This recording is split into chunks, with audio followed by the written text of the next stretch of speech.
Welcome students. Today we have to learn chapter number 1 of 9th standard, laws of motion. In last lecture we have to study about distance and displacement, whether distance is a scalar or vector quantity and displacement also is a scalar or vector quantity. Then what is actually meant by scalar quantities and vector quantities, difference between speed and velocity, effect of speed and direction on velocity, uniform and non-uniform linear motion, and acceleration.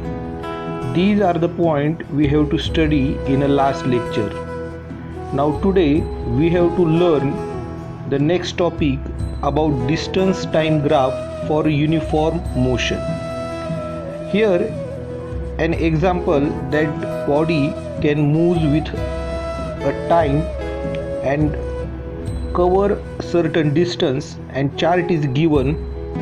From the chart we can say that at a 0 second body can move in a 0 meter, that means body can't move, and in a 10 second body can move 15 meter.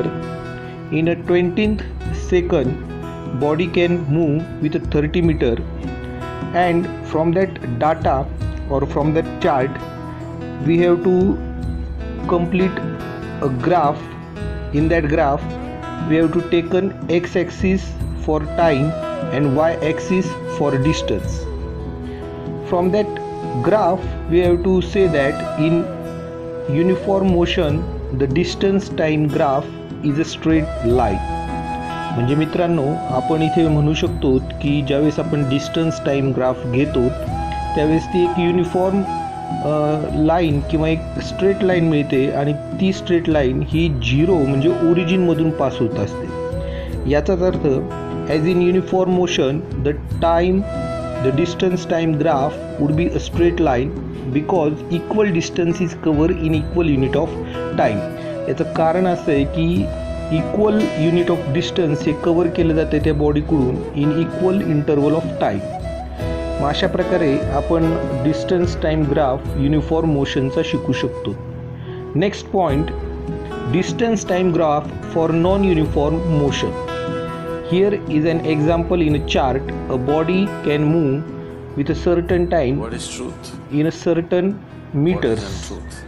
आपल्याला इथे समोर चार्टमध्ये एक body move होताना दिसते, आणि त्याचा वेळ, त्याला लागणारा वेळ आणि त्याने कापलेले अंतर यांच्याबद्दलचा गोषवारा इथे दिलेला आहे.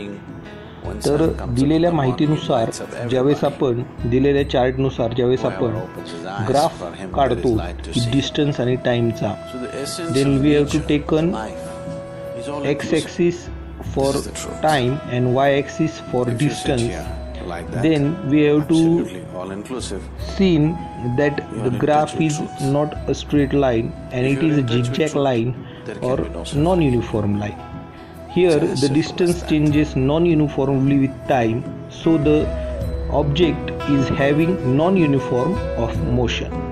From graph we have to also study the non-uniform motion of an object with the help of distance time graph. And third one, velocity time graph for uniform velocity. आता मित्रांनो, इथे बघा एक चार्ट दिलेला आहे आणि त्या चार्टमध्ये तो ऑब्जेक्ट एका सर्टन टाईममध्ये त्याची व्हेलॉसिटी दिलेली. At a 10 second the velocity is 40 meter per second. At 20 second the velocity is 40 meter per second, and at 30 second the velocity is 40 meter per second. From that given information we have to build a graph, and from a graph we have to say that it is a straight line and passing through velocity 40 meter per second, because a velocity is uniform in that graph. आपण या ग्राफवरून सांगू शकतो की velocity ही uniform आहे, आणि त्यामुळं 40 मधून जी एक स्ट्रेट लाईन जाते आणि ही व्हेलॉसिटी युनिफॉर्म असल्यामुळे आपल्याला ही स्ट्रेट लाईन तिथे मिळते. त्या अगोदर आपण एक्स ॲक्सिसला टाईम घेतलेला आहे आणि वाय ॲक्सिसला आपण वेलोसिटी घेतलेली आहे मीटर पर सेकंदमध्ये, आणि त्या अनुषंगानं आपण हा ग्राफ काय करतोय इस्टॅब्लिश करतोय.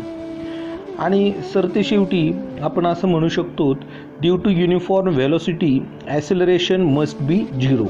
इथे वेलोसिटी कशी आहे, सेम आहे आणि युनिफॉर्म आहे, आणि युनिफॉर्म वेलोसिटी असल्या कारणाने ॲसेलरेशन इथे 0 आहे. मित्रांनो, आपण शिकलेलो आहोत की ॲसेलरेशन म्हणजे काय. Acceleration is equal to change in velocity per unit time. जर इथे वेलोसिटी चेंज झालेली नाही तर ॲसेलरेशन कसं चेंज होणार, तर त्यामुळं acceleration must be 0 in uniform velocity time graph. Then fourth one, velocity time graph for non-uniform acceleration. Here it is an example. The change in the velocity of a car in a specific time interval are given in the following table. पुढच्या टेबलमध्ये आपल्याला एका कारची velocity दिलेली आहे आणि ती कशी चेंज होते ते बघूयात आपण. 0 सेकंदाला 0, 5 सेकंदाला 8, 10 सेकंदाला 16, 15 सेकंदाला 24, 20 सेकंदाला 32, 25 सेकंदाला 40, 30 सेकंदाला 48 आणि 35व्या सेकंदाला 56 मीटर पर सेकंद व्हेलोसिटी त्या कारची आहे. जर आपण एक्स ॲक्सिसला परत एकदा टाईम घेतला, वाय ॲक्सिसला चेंज इन व्हेलोसिटी किंवा व्हेलोसिटी मीटर पर सेकंदमधली घेतली, and we have to establish a graph for that time and velocity, we can draw a line which pass through an origin, because velocity goes on increasing with non-uniform motion. म्हणजे velocity ही त्या ग्राफमध्ये increase होते non uniform मोशनच्या अनुषंगानं. म्हणजेच आपण म्हणू शकतो, for all uniformly accelerated motion the velocity time graph is a straight line. Uniformly accelerated मोशनसाठी वेलोसिटी टाईम ग्राफ हा कसा आहे, एक स्ट्रेट लाईन आहे. And for non uniformly accelerated motion the velocity time graph may have any shape.